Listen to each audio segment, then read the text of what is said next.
In Japan, the unexplained and the paranormal seem to lurk around every corner. Between narrow alleys, ancient temples, and deserted roads, what seems calm can hide disturbing presences. Shadows that watch, spirits that chase, and voices that should never be heard. Today, I will take you on a dark journey through 7 real stories that happened in the land of the rising sun. Stories that have left Japanese and foreigners alike with the certainty that what they saw did not belong to this world. Turn off the light, adjust the volume, and get ready, because what you hear tonight might follow you even after this video ends. Story 1: The Old Woman on the Highway. It is a cold night in Kanagawa. The highway is deserted, wrapped in a silence that seems to swallow everything. The only sound is the constant hum of the engine and the soft patter of rain against the windshield. You drive with relaxed shoulders, until, in the distance, in the dim reflection of the lights, you notice a silhouette, a thin figure motionless next to the guardrail. As you get closer, the details become clearer. An old woman. Her skin, sickly white, seems to shine under the light. Her hair, gray and tangled, sways with the cold wind. But it is her eyes, those eyes fixed, huge and glassy, that send a chill down your spine. The driver, a 50-year-old Japanese man used to driving at night, tightens the steering wheel, swallows hard, and keeps going. He does not want to look in the rearview mirror. He does not want to check if she is watching him. Just a few meters ahead, he sees her again, exactly the same, exactly in the same position, as if time had not passed, as if space itself had bent to place her again in front of him. Sweat begins to form on his forehead despite the cold. He tries to convince himself, it's impossible, I must be tired. But then, at a traffic light, the third appearance. This time the old woman does not wait. Suddenly, she runs toward the front of the vehicle. The man brakes with all his might. The screech of the tires breaks the silence of the night. His heart beats so hard he feels it might burst. The collision seems inevitable. His breathing trembles as he opens the door and gets out of the car. The road is empty. The wind blows stronger, as if trying to drag something invisible. He kneels, looks under the vehicle. Nothing. No body. No clothing. No drop of blood. Only a heavy silence, broken by a disturbing detail. A few meters away, stuck to a rusty pole, an old sign. The paper is yellowed, torn by the rain, but still readable. Information requested about a hit-and-run accident that occurred 6 months ago. Victim, elderly woman. The black and white photo shows the same face he had seen. Those same dead eyes. That same fixed gaze. The man slowly steps back, not taking his eyes off the sign. He gets in the car. He does not call the number. Perhaps because deep down he knows she was not looking for information. She was looking for justice. Or revenge. And in the darkness of the highway, she was not sure she was done with him. Story 2: The Visitor of the Futon. November 2016, Kyoto. A foreign student arrives in the city to spend a few months in a small traditional apartment. Sliding paper doors, tatami on the floor, a simple futon against the wall, and a silence so deep it almost hurts the ears. During the day, everything is quiet. But at night, the silence is not exactly silence. Sometimes it seems that something breathes very far away, or right behind the wall. The first time it happened, the student woke up abruptly, not knowing why. His heart was beating too fast to be just a dream. Through the darkness, he saw an older man, dressed in a dark kimono, walking slowly across the room. He was not looking. His steps made no sound. His skin seemed almost transparent, as if made of mist. But his face, the face was so sharp, so human, that it was impossible to think he wasn't alive. He just passed behind his head and disappeared. The next night it happened again. Same time.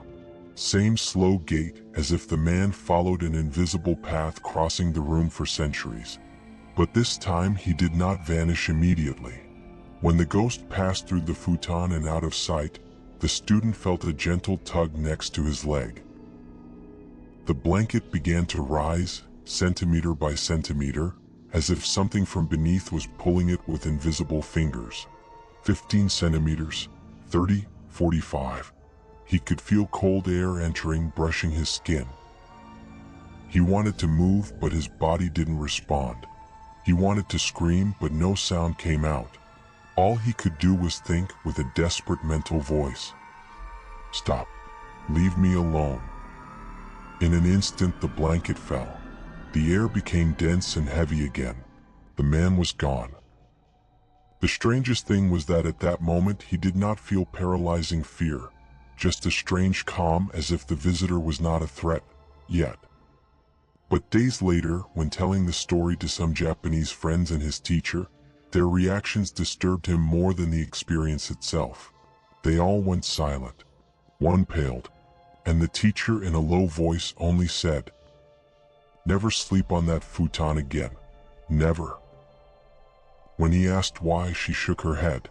She didn't want to explain. But in her eyes there was something more than fear. There was recognition. That night the student slept somewhere else. But at dawn he woke up with the same feeling. Someone was standing at the foot of the bed, silently watching him. Story 3: The Monk of Koyasan. Koyasan, a sacred place high in the Japanese mountains. Dense forests, centuries-old temples, bells breaking the silence every dawn. A traveler arrives seeking spiritual peace, and finds it, or at least he thinks he does. At the monastery reception, a monk greets him with a gentle smile. His worn robe smells of ancient incense. His questions are not the usual ones for lodging. He does not ask for his name nor his passport. He asks about his life, his guilt, his losses. But something is strange. The monk's voice sounds as if it did not come from his mouth, but from inside the traveler's head, as if it were not a physical conversation, but something deeper. That night, the traveler dreams of his father, whom he had not seen in 10 years. In the dream, he cries, hugs him, and forgives him. Afterward, in the dimness of his room, he sings prayers he had never learned, but sound so familiar as if he had repeated them all his life. The next morning, he joins the temple ceremony. Lights candles, recites chants in perfect Japanese, although he had never studied them. The other monks glance at him sideways, some with curiosity, others with something that looks too much like fear. Days later, far from the temple in a small coastal town, he is about to eat in a restaurant. But when he sees a live fish in the kitchen, he feels unbearable terror. Not his own, but the fish's, as if he were inside its mind, feeling its fear before dying. From then on, something changes. For a whole year, the monk from Koyasan visits him in dreams, always with the same calm expression, always repeating the same thing. Return to the temple. At first he takes it as a spiritual sign, then as a warning, finally as an obsession that consumes him. The monk's presence is not limited to nights. Sometimes he sees him standing at the end of a hallway, or sitting silently in an empty chair watching him, or reflected in a mirror where he shouldn't be. The traveler begins to sleep less, eat little, feel his will no longer belongs to him. Until, exhausted and desperate, one night before sleeping, he murmurs between his teeth, "I hope you burn in flames." That dream was different. In it, he was not in the temple but in his own apartment. He held a can of gasoline. He soaked the walls, the floor, and himself. The flames engulfed everything, while the monk watched without moving, as if that was what he had always wanted. The heat, the smoke, the pain were so real that when he woke up, he was gasping, his heart about to burst. But the monk was gone. The presence disappeared. And although he should feel free, a doubt follows him to this day. Did the fire drive him away? Or did it end exactly as he had planned?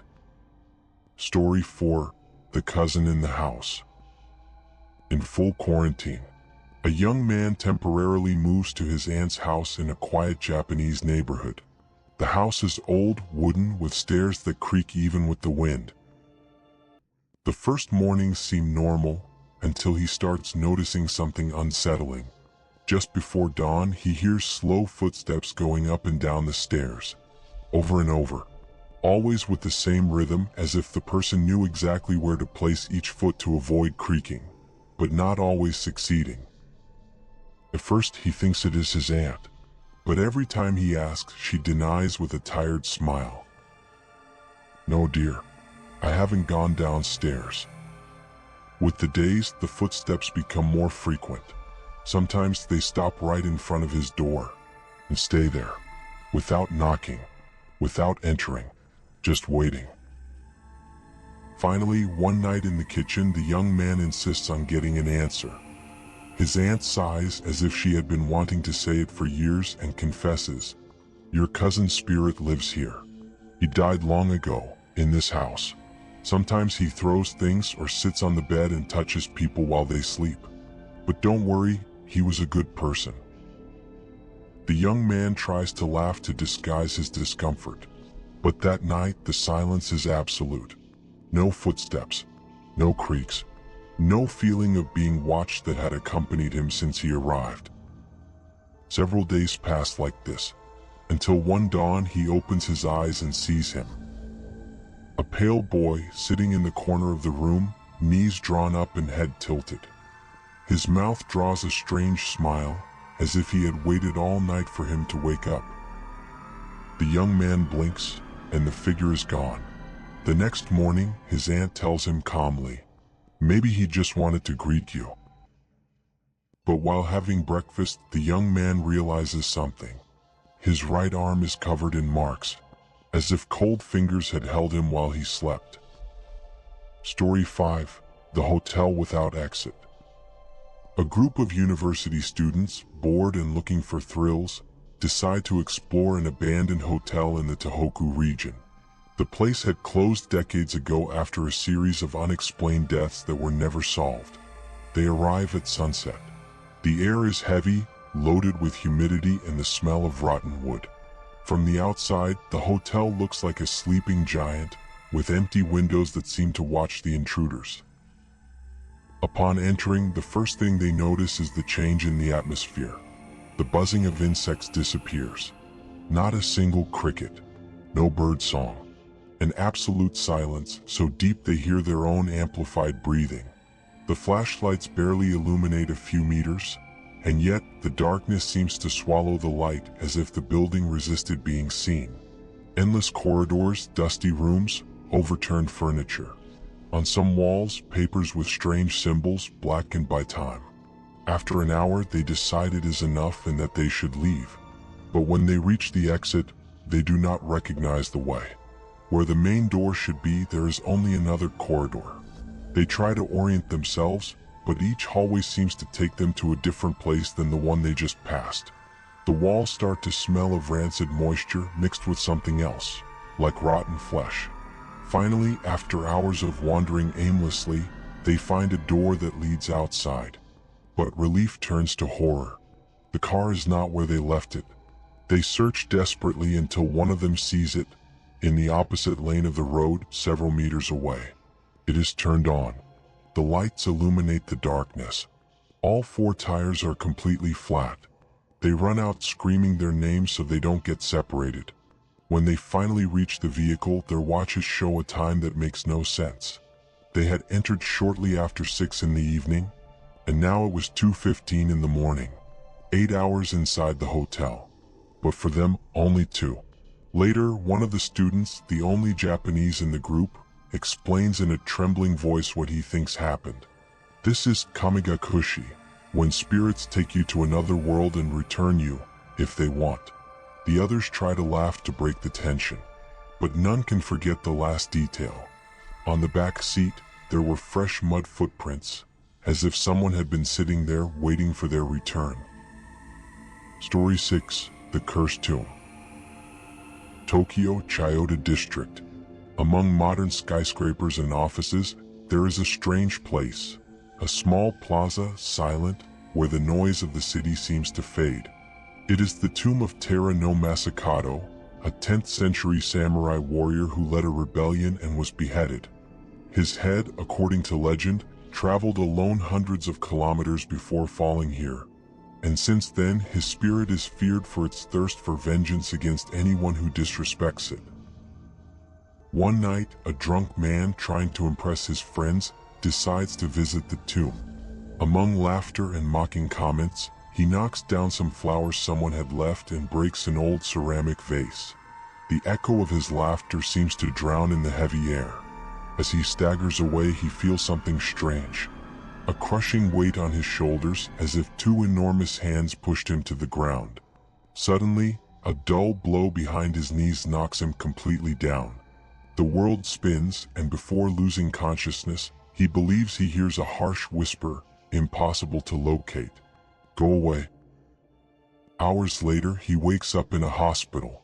The white lights dazzle him. He cannot move his hands. Both wrists are broken. His mouth hurts.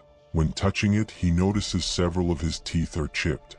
The doctors talk about a serious fall, but he knows there were no stairs, no trips, only that cold, invisible presence, and an ancient anger that does not forgive mockery.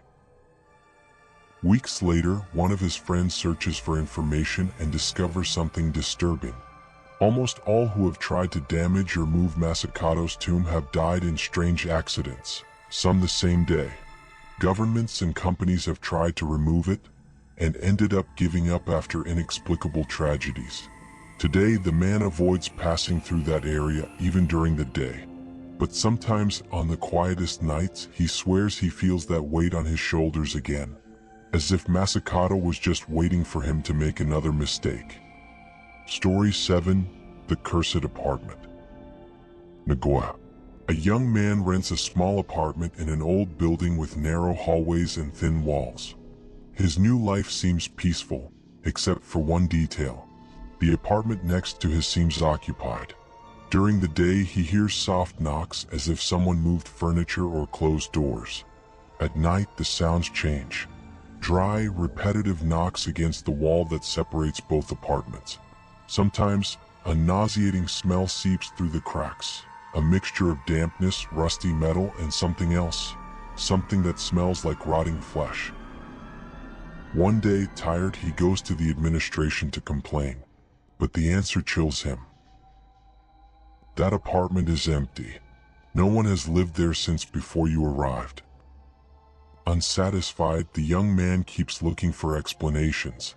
Weeks later, while the cleaning lady is mopping the hallway, he insists.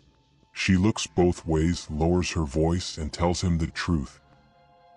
That apartment is a jikabuken, a place where a tragic death occurred. The tenant got trapped inside his own closet. He hit the wall asking for help, for days, until he died of starvation. The young man feels a chill run down his spine, but then the lady adds something else. The wall he was hitting is the same one that faces your bedroom. That detail leaves him frozen, because the knocks he had heard every night didn't come from the other side, but from inside his own room. That night, unable to sleep, he decides to leave the closet door slightly open. The darkness inside seems to absorb the lamp's light, but the knocks disappear. The nauseating smell too. Silence returns. Although sometimes just before sleeping he seems to hear soft breathing coming from the open closet. In Japan, many believe spirits cling to the places where they died, but others say sometimes they don't care where you are. If you hear them, if you see them, it's already too late, because they follow you, and they don't always come alone. Maybe tonight as you try to sleep, you'll hear a knock on the wall, or feel someone watching you from the darkest corner of your room. If that happens, don't look. You could find a face that doesn't belong to this world. I warned you. If you want to keep venturing into places where light doesn't reach, subscribe now and join me on the next journey. But do it quickly before something touches your shoulder.